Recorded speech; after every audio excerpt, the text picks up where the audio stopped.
Hello everyone, welcome to part 3 of our online sales training video series. My name is Timothy DeJesus and I'm the CEO of Dealer Masters LLC. And today we're going to be talking about the greet sheet. So what is the greet sheet? Well, the greet sheet is a way for you to identify the type of buyer that you're working with so that you can work the deal properly based on the type of buyer you have. Now, there are 4 pieces of information that you want to get out of your greet sheet. They are as follows. The first thing is you want to identify the type of buyer. So are they a wants or a needs buyer? This is important to know. The second thing is you want to establish the right car for the customer or what the customer's needs are for their specific vehicle if they are a needs buyer. The third thing you want to establish is whether they're prime or a subprime. And this is a very key piece of information regarding how you're going to work this deal. And we're going to talk about that later on. The last thing is you want to establish the customer's time frame. Now, hopefully their time frame is today, but if it's not today, then how soon are they in the market? Because that's going to be an important part of how you work the deal as well. And what we're going to do is we're going to talk about all 4 of these in great detail moving forward. Let's talk about the 2 types of buyers that you may deal with. It typically comes down to either a wants or a needs buyer. Now, a wants buyer is going to want exactly what they're looking for or pretty close to it in order to make a purchasing decision today. A needs buyer is probably more urgently in the market, so they're looking to make a purchase today if you can find a vehicle that fits their needs and their budget. So the difference between the 2 comes down to urgency. So what are you looking for? Well, you want to establish what kind of customer you have so you know how to properly work the deal. And the reason I say this is a wants buyer, if they're not going to be in the market in the near future, you may be working that deal quite differently than you are going to work a deal with a needs buyer. So important information to know. The reason this information is important is because it's going to shape what type of vehicle you're going to be showing the customer. So a wants buyer, you're probably going to be showing them exactly what they're looking for, especially if they already came in looking at that specific vehicle. Now, a needs buyer, depending on what their needs are, may be the type of vehicle that you're showing them. Now, maybe they may still want what they're looking for, but at the end of the day, they may also have a little bit more flexibility in the type of vehicle that they're willing to accept because they have a need. Now, it depends on their level of homework. If somebody's done a lot of homework before they came in, even though they're a needs buyer, they may still want what they want.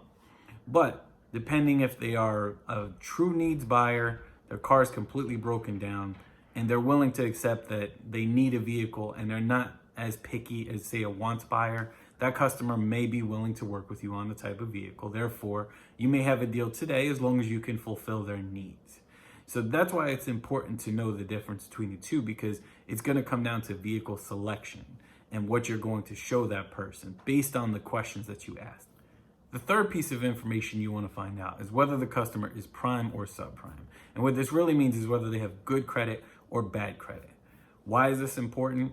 It's incredibly important because there is no one-size-fits-all way to working a deal, and specifically presenting numbers when working a deal.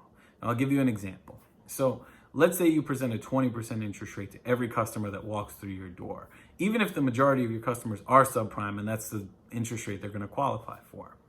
Well, what's going to happen is you may have a prime buyer come in, and if they're somewhat intelligent, which most of our customers, both prime and subprime, are very intelligent, and they've done some homework before they came into the dealership.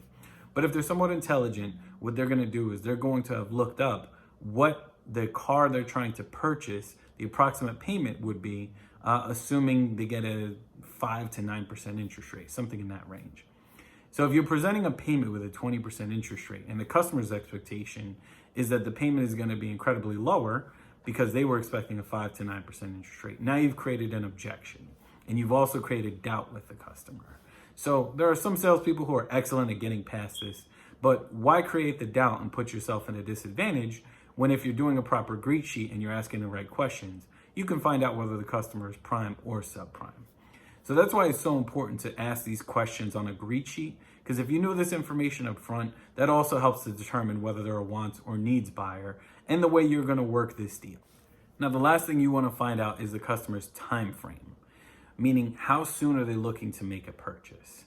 Now, keep this in mind about time frame. The vast majority of your customers are probably going to be looking to purchase today or somewhere close to today. The reason is, if you look at the statistics, the average customer nowadays visits less than 2 dealerships when making a purchasing decision.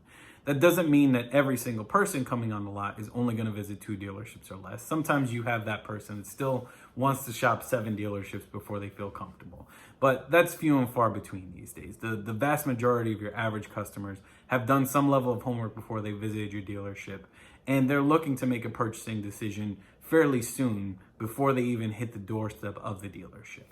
So that being said, why it's essential to establish time frame is because if the customer is not looking to make a purchase sometime in the very near future, you're going to work that deal differently. And I'll tell you why, especially in the new car world. If you're in a new car business and rebates are changing every 30 days for some manufacturers, if the customer's looking at purchasing a car at month end and the next month comes and the rebates change, well, the pricing you gave them this month is not going to be valid next month because the rebates have changed. So that being said, it's important to know the customer's time frame so you can be prepared for that. Same thing as even on the used car side, if a customer is looking to make a purchasing decision 30 or 60 days from now, especially on the used car side, the car either may not be there in 30 to 60 days, or the price may again change in 30 to 60 days because the dealership may be looking to get rid of it. So it's important to know what the customer's time frame is, because when you're presenting them numbers, if you set a clear expectation, they'll understand that, hey, maybe the numbers you're presenting today, if their time frame is not today, may change based on the customer's time frame. Now let's talk about probably the most important aspect of a greet sheet. So the most important aspect of a greet sheet is to make it conversational. What does that mean? Well, it means not to rifle off a whole bunch of questions in succession with the customer. So your greet sheet then becomes an interrogation. Here's an example of a good and a bad when it comes to greet sheets. So the bad would be, what kind of vehicle are you looking for? Were you looking for a car, truck, or SUV? Do you have good credit or bad credit? These are interrogation questions, and what you're doing is you're just asking them rapidly and in succession, and you're not building any type of relationship with the customer. An example of a good greet sheet would go like this. Did you have a specific vehicle in mind? Okay, great. Which type of vehicle was that? Oh, that's wonderful. That's one of our most popular models, and I believe we have just that one that you're looking for in stock. And also, were you looking to make a purchasing decision today or in the near future? Oh, great. If you're looking to make the purchasing decision today, that means all the pricing we present today is valid. If you're looking to make a purchasing decision in the future, well, things may change based on pricing, rebates, and things along those lines. So it's important we know that so we can present the right pricing to you. So these are examples of good and bad ways to present the greet sheet. But the most important thing is you need to make it conversational. The second example I provided you is the way a greet sheet should be as you're asking questions. What I'm going to do is I'm going to quickly flash the Dealer Masters greet sheet on the screen. Now, the Dealer Masters greet sheet is what I believe to be the correct way to present a greet sheet and the right questions to ask. Now, this is Dealer Masters proprietary information. Unfortunately, some things are free, some things are not. You do have to be a Dealer Masters dealer partner to get your hands on our greet sheet. What I will say is I've given you plenty of ammunition in this training to form your own greet sheet. That being said, a proper greet sheet and presenting the greet sheet the right way is a vital step in determining what type of buyer you have and the direction you're going to go with your sale. And if you get the right questions asked, you will get the right answers given. So important to know these things, but at the end of the day, this is what you're looking for when you're doing a greet sheet. Let's recap. So the 4 things you want to identify as you work through your greet sheet is, first, you want to identify if the customer is a wants versus needs buyer. Second thing you want to identify is what type of vehicle the customer is looking for, or at least their needs for a vehicle if they're a needs buyer. The third thing you want to identify is whether the customer is prime or subprime, meaning do they have good credit or bad credit. And the last thing you want to identify is the customer's time frame. How soon are they looking to make a purchase? Is it today or is it in the future? Now, if you do these things, this ties in directly with your role as a salesperson. Remember what your role is as a salesperson. As a salesperson, you want to get people to like you. You want to identify the type of buyer you're working with. You want to find the right vehicle for that buyer. If you're doing a proper greet sheet, you're going to do all of these things, and you're going to be able to confidently navigate the sale. If you can confidently navigate the sale, you can put yourself in the best position for the person to want to do business with you and buy a car from you today. Thank you everyone for taking the time to watch this video. Stay tuned for the next training session where we're going to be talking about vehicle selection, which really boils down to knowing your inventory. So I appreciate you taking the time. Don't forget to like and subscribe to Dealer Masters LLC on YouTube. Thanks again. Have a great day.